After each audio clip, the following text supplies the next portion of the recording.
దానివల్ల మనకు ఉపయోగాలు ఏమిటి, ఇవి తర్వాత విషయం. ముందు మన దగ్గర ఉంటే ఆ తర్వాత చూడొచ్చు ఏమన్నా దాని గురించి.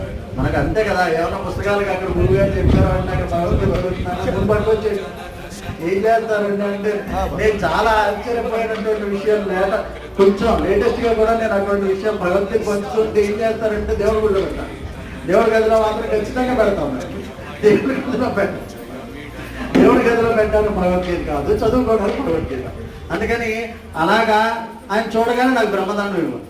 ఒరే బ్రహ్మదండం నీకు ఇచ్చినంత మాత్రాన్ని అదేం కాదు, ఆ ధరించడానికి దానికి ఒక తపస్సు ఉండాలి, దానికి ఒక శక్తి ఉండాలి.